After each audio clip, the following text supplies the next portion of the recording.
Hi, I'm Emmy, and I make videos that are kind of random, but so far most of them have been about having polycystic kidney disease, PKD.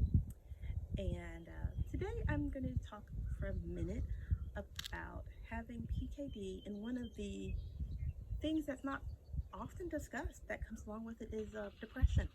A lot of people who have PKD, I guess, particularly as it gets further on, or if they have a strong family history and they've seen maybe family members be on dialysis for many years or be in excruciating pain or just all the ups and downs that can come with it. And of course, having family members pass. My mother had PKD and she was diagnosed when I was in my early teens, 13 or 14. I can't exactly remember which one. Um, and she died in 2015. So she lived quite a while after her diagnosis, but she did go through a lot of ups and downs. And for years, I was absolutely terrified of turning 42 or 43 because that's when she started dialysis. And it took me a long time to realize that people don't, how your family progresses is not indicative of how you will necessarily progress. It's extremely individual. And there's a lot of things that just they don't understand, they don't know. It it is what it is. So now that I'm 46, like I've got past that year of terror, and I've gotten to where I have what was it last time? I think 26% kidney function. So it's pretty low at this point. Not dialysis low, but still kind of low. And at times it definitely does affect my mental health. It's not easy always to be rather in pain. It's not easy to have the unknown. I think sometimes the unknown is worse than the pain and the fatigue. The fatigue also has frustration with it because I want to do some things, but I'm just too tired. Or I start to do things and I can't finish them. I often don't like to make plans. Well, right now, as we all are kind of at home with the pandemic, not too many people are making a whole lot of plans. But generally, when things are better, we're not on lockdown.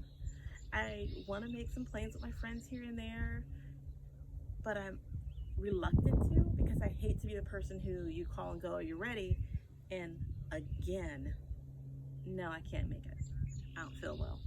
A lot of people don't get you don't feel well, or like it's hard to explain. I saw you last week and you were dancing and you were wiggling and you were moving and it was all good, and this week you can't come to sit in a bookstore. Yeah, that's how it is. So depression can be a big thing. All these different factors can just bring you down.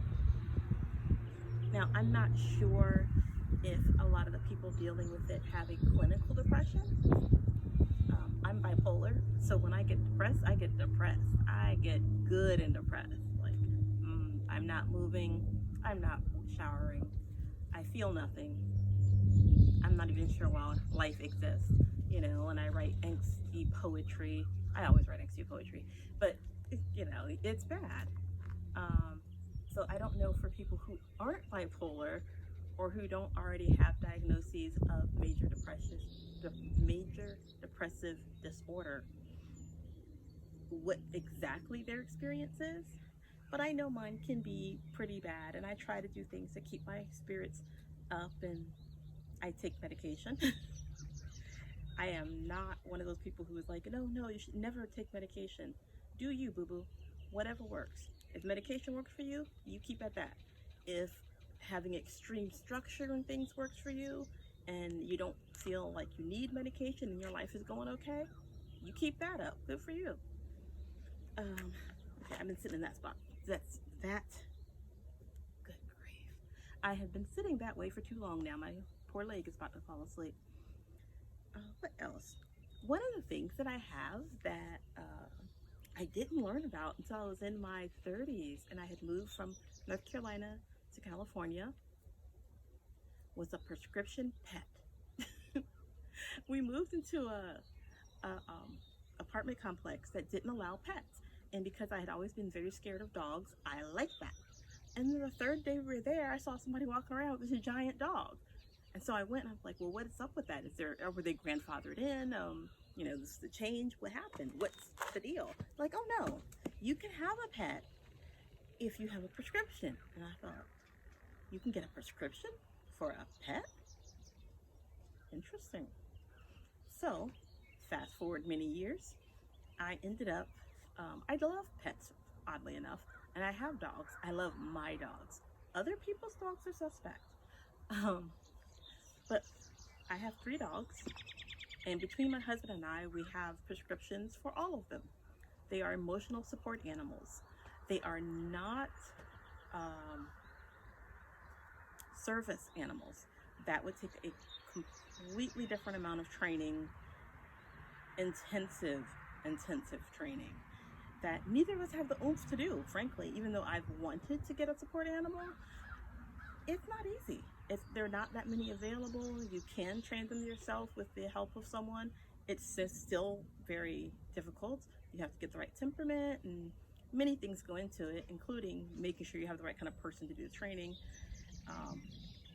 And it's one of those things that I think, yes, I would like that one day.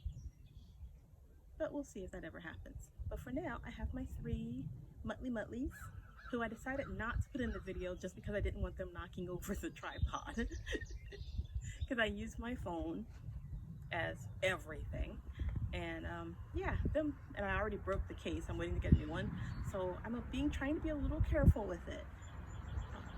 At some point I may splice in some kind of pictures of them or a little video, because they're so cute. I have 2 Catahoula, well, I have a Catahoula mix, and a farm mutt. And oddly enough, the rarest dog, the Catahoula, was free. The farm mutt I paid quite a bit for. It is what it is, man.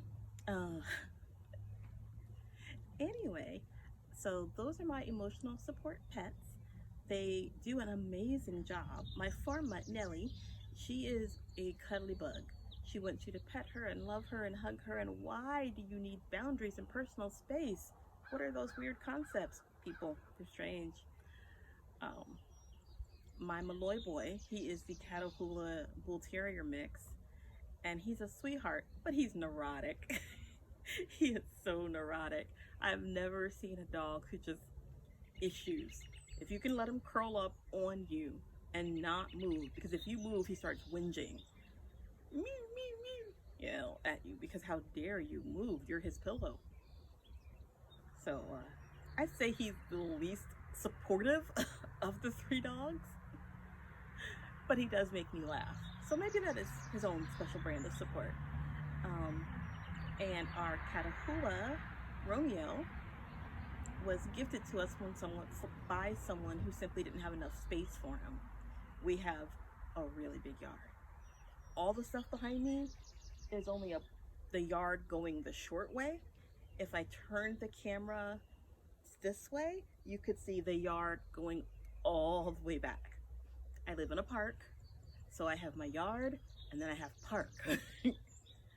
The dogs have plenty of room to roam, and I bring them out and just let them randomly run around. And sometimes I'm like, come on, let's go, let's run around. And they're looking at me like, yeah, we just came to the end of the sun. Thanks though, good for you. So I enjoy having them. They're absolute sweethearts. They eat a lot, but they do give me a reason sometimes to move around, to get up, to go places. You know, I have to feed them, I have to take them out to potty. They need to walk because they're not going to tear up my house. So having to do those things. I just saw a chipmunk. Okay, sorry. Having to do those things with them helps me do what I need to do. Since I have to take them outside, I'm more likely to get some clothes on. Some days they do go outside when I'm just wearing my pajamas, but most days I at least, pull on some leggings and some type of top. Oh, Pop, I made this top for myself for my birthday. So comfortable because it doesn't bind right in here at all. So I'm transitioning to basically leggings, jeggings, and tops that I made because they're comfortable. And I can find funny fabric. Uh, so I'm about to order a whole bunch of fabric and do a lot of sewing. I'm excited about that. And I'm so off topic again. Anyway, I was talking about the dogs. I love having them. And honestly, I just can't imagine my life, how I would feel if I couldn't cuddle up on my dogs. Particularly when I'm not feeling my best and when I'm feeling really sad or when I'm having trouble connecting with feeling at all. Uh, they help with all that. So it's an idea, not just for people with PKD, but for anyone, really. I find pets, doesn't have to be dogs, but I do find that pets are helpful in that way. They just make you feel better. All right, that was it. Oh, let me show you the yard. Okay. Ow! Maybe not. Okay, hold on. So this is the yard sideways. And now I'm panning out. And all that you can see back there, that's still my yard.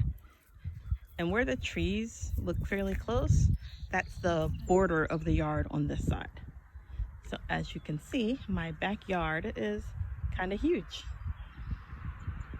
Although the silo and that little machine, those are next door.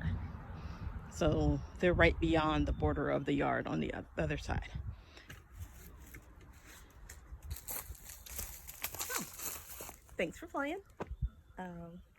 Thank you for watching, and I will see you next time.